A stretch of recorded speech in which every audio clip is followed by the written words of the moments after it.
All right, Larry Krueger here at Levi's in the late fourth quarter of preseason game number 3 with a little post-game recap as we're just kind of playing out the string at this point.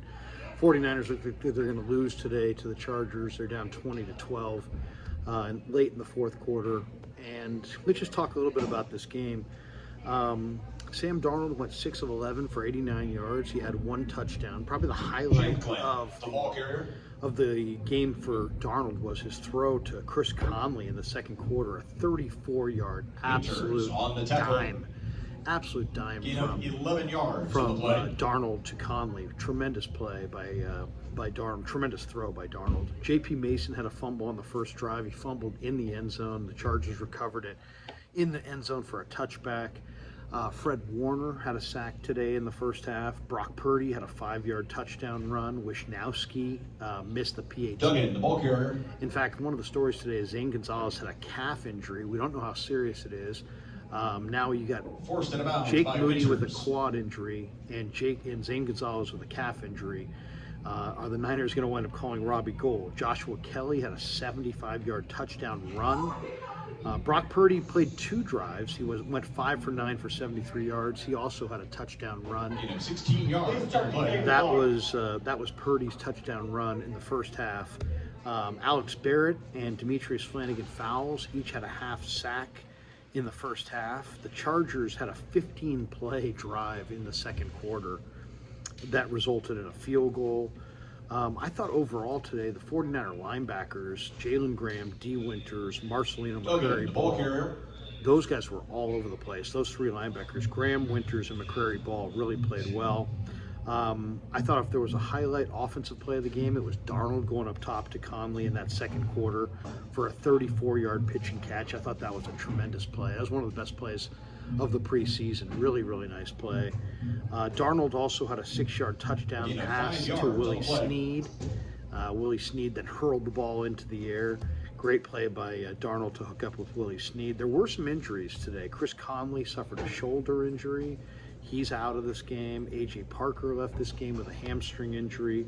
Taylor Hawkins also left in the second half with an injury, and I'm not sure exactly what Hawkins' injury was. Brandon Allen in the third quarter threw a ball that was intercepted by Dayon Henley.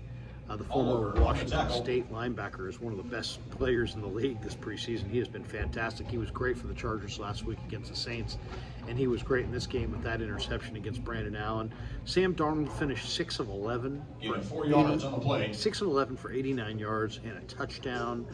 Chargers led 10-6 at halftime, and it looks like they're driving here late in the fourth quarter with a 20-12 lead. So overall, the big story of the day was Trey Lance traded from the 49ers to the Dallas Cowboys for a 4th-round draft choice. Buffalo also made a pitch for Lance, but the Niners pulled the trigger on a deal to send Lance to Dallas for a 4th-round pick, and that is the big story of the day.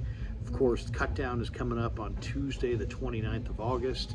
So now the final minutes of this one, there's about 3 minutes left to play in this game. And the Chargers are rolling for, it looks like, another score. But the Chargers are going to wind up winning this game against the 49ers in a game that really doesn't matter who wins it.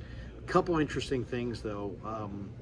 Sam Darnold, had some struggles in the first half, but eventually made a couple of real nice plays.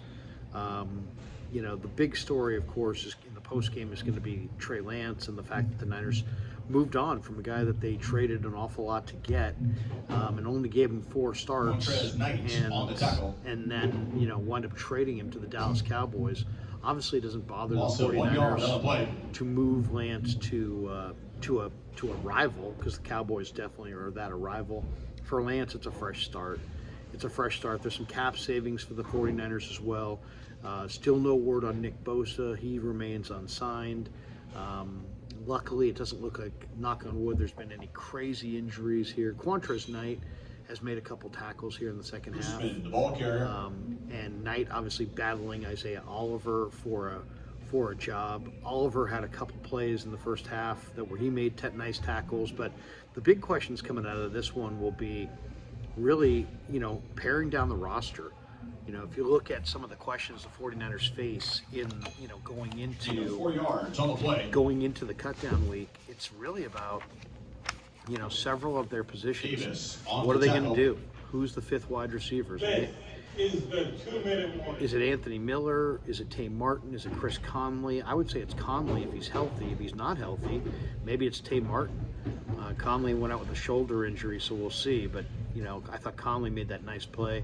Who's the swing tackle? Is it Jalen Moore, Matt Pryor, Leroy Watson, Il Manning? That we don't know. None of the tight ends, for the most part, stood out in this game. No Latu, no Willis, no Werner. Actually, Werner made a nice tackle on special teams, but the tight ends did not show themselves. The interesting one, I thought, on the competitions for final roster spots, Kalia Davis and Javon Kinlaw both played, I thought, really, really well. Kinlaw had 3 or 4 plays where he was just pushing the offensive lineman right into the backfield. Kalia Davis made a couple nice plays against the run.